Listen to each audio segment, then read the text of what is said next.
میں سر کنسپائریسی کا ذکر کرنا چاہتا ہوں اور کسی طرح کی اس میں نہیں پڑھنا چاہتا اختلاف میں کہ ان کا نقطہ نظر کیا ہے اور فوج بار بار کیوں کہہ رہی ہے. فوج 1000 بار بھی کہتی رہی تو کوئی فرق نہیں پڑتا. خان صاحب نے یہی کہنا ہے جو وہ کہہ رہے ہیں اور وہ اپنی بات پہ پکے ہیں. میں یہ عرض کر رہا ہوں کہ ایک کنسپائریسی ذوالفقار علی بھٹو کی ہمیں نظر آتی ہے, جو اقتدار سے فارغ ہوئے تو تختہ دار تک پہنچے. وہ کنسپائریسی دکھائی دیتی ہے, نظر آتی ہے.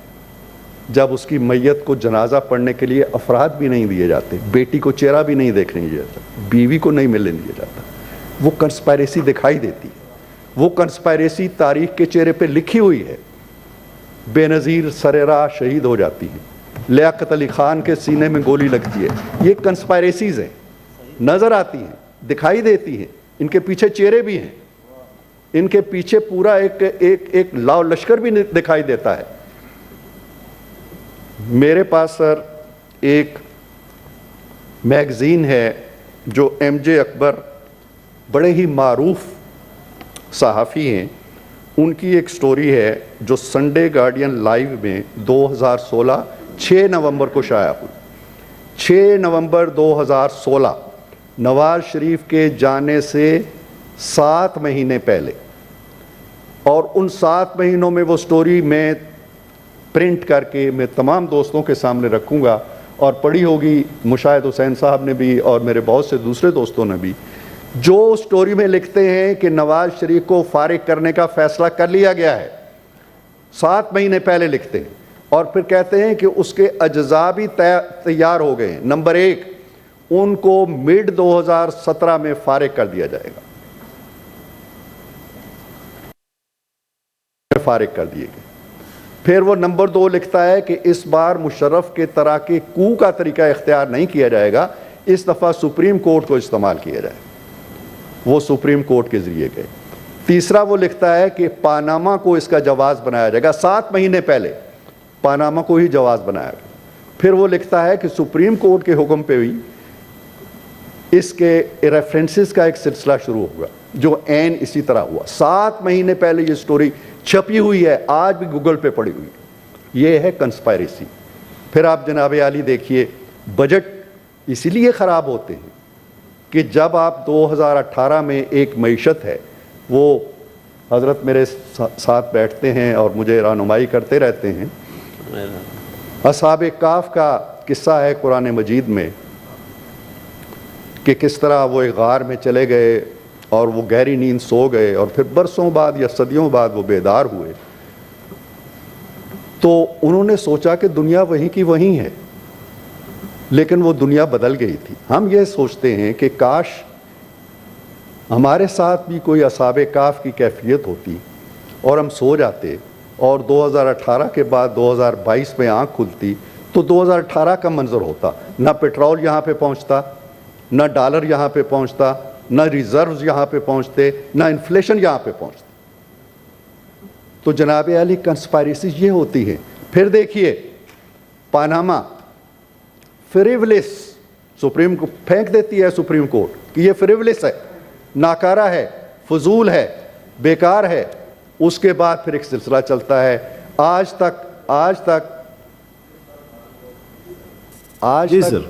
تک سر ایسی جے آئی ٹی نہیں بنی. آج تک سیکیورٹی ایجنسیز کے افراد جے آئی ٹی میں شامل نہیں کیے گئے. آج تک کوئی مانیٹرنگ جج مقرر نہیں کیا گیا سپریم کورٹ کا اسپیسیفکلی کسی کیس کے لیے. یہ ساری چیزیں کنسپائریسی ظاہر کرتی ہیں, کنسپائریسی کو اسٹیبلش کرتی ہیں, کنسپائریسی کے تانے بانے دکھائی دیتے ہیں. 178 پیشیاں, اب تو پیشیاں بھی شاید کوئی سسٹم آ گئے ہیں, کیا کہتے ہیں, آن لائن یا کچھ اس طرح کی. 178 پیشیاں وہ شخص اپنی بیٹی کی انگلی پکڑ کے یہ ہے کنسپائریسی. تو میں یہ کہہ رہا ہوں کہ بجٹ پہ آنے سے پہلے یہ چیزیں ہمیں پیش نظر رکھنی چاہیے. اس میں ہماری عدلیہ کا بھی کردار ہے. آج عدلیہ کے جج صاحبان آئے روز ہمیں کہتے ہیں کہ اپنی حدوں میں رہیں. جناب چیئرمین, آئے روز ہمیں کہا جاتا ہے, ان کو بھی کہا جاتا تھا کہ حکومت اپنی حدوں میں رہے, FII اپنی حدوں میں رہے, سرکاری محکمے اپنے حدوں میں رہیں, بیوروکریٹس اپنی حدوں میں رہیں, حتیٰ کہ پارلیمنٹ کو بھی چاہیے کہ وہ اپنی حدود کا خیال رکھے. صرف ایک ہے جو حدود و قیود سے پاک ہے, اور وہ ہیں ہمارے معزز جج صاحبان. آپ آئین لکھتے ہیں, کتنے مہینے کتنے سال لکھتے ہیں, یہاں بحثیں کرتے ہیں, سینکڑوں لوگ اس کو, وہاں 3 جج ری رائٹ کر دیتے ہیں اس کو. جناب میں بڑے ادب سے یہ کہتا ہوں کہ وہ بھی اپنی حدود کا خیال رکھیں. ہمارے بجٹ کو, ہماری اکانومی کو, ہمارے حالات کو یہاں تک پہنچانے میں, جب ہم کہتے ہیں جی کہ یہ ناکارہ ہو چکا ہے اسٹیل مل, اس کو نیلام کر دیا جائے, نہ یہ کر سکے, نہ اس سے پہلے کر سکے, نہ ہم کر پائیں گے, اس لیے کہ بیچ میں کوئی رکاوٹیں آ جاتی ہیں. آخر میں اپنی بات کو ختم کرتے ہوئے, تھینک یو سر. جی سر.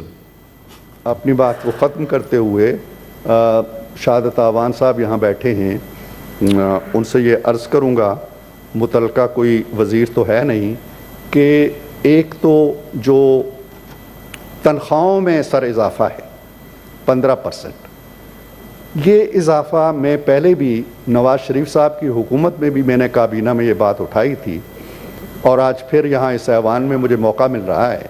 یہ رائز جو ہے یہ ہونا چاہیے ایک گریجول سطح پہ ہونا چاہیے, یعنی 1 سے لے کے 5 تک آپ 50% بڑھائیں, 5 سے 10 تک آپ 10 سے 15 تک آپ 20% بڑھائیں, اور 20 سے 18 سے 22 تک آپ 5% بڑھائیں. پھر بھی یہ تفاوت ختم نہیں ہوگا, ڈسپیرٹی پھر بھی نہیں ختم ہوگی. اب سر یہ ہوتا ہے کہ جب آپ 20,000 والے کی تنخواہ 15,000 بڑھاتے ہیں, جناب چیئرمین 20,000 والے کی تنخواہ جب 15% بڑھاتے ہیں تو اس کا اضافہ ہوتا ہے 3,000. 2 لاکھ والے کی جب بڑھاتے ہیں تو اس کا اضافہ ہو جاتا ہے, میرا میتھمیٹکس اتنا نہیں ہے لیکن کم و بیش 30,000 ہو جاتا ہوگا یا اس سے بھی زیادہ. تو کہنے کا مطلب یہ ہے کہ جب آپ اوپر کی کلاس کو جو پہلے ہی مراعات یافتہ ہے اس کو بھی 15% دیتے ہیں, ایک نائب قاصد کو بھی 15% دیتے ہیں, یہ ظلم ہے. اس پہ نظر ثانی کریں. ایلوکیشن بے شک اتنی ہی رکھیں جتنی آپ نے رکھی ہے, اس ایلوکیشن کو تقسیم کریں اچھے طریقے سے, جو غریب طبقہ ہے اس کی طرف اس کا رخ موڑیں, اور جو امیر ہیں آلریڈی ان کی طرف اس کا رخ کام کریں. دوسری بات بجٹ کے حوالے سے آپ کی تسکین قلب کے لیے, کیونکہ آپ دوسری باتوں کو بجٹ کے زمرے میں لے نہیں رہے, دوسری بات سر یہ ہے. سر وہ آخری بات تھی ویسے, بائی دی وے ابھی 24 منٹ ہو گئے, مہربانی کریں سر پلیز وائنڈ اپ کریں سر پلیز. 25 سے پہلے ختم کر دیں. جی. دوسری بات سر یہ ہے کہ تعلیم کا بجٹ ہمیں جو ملا, میں اعداد و شمار دیکھ رہا تھا, 1.77% آف دا GDP, جو بہت قلیل ہے.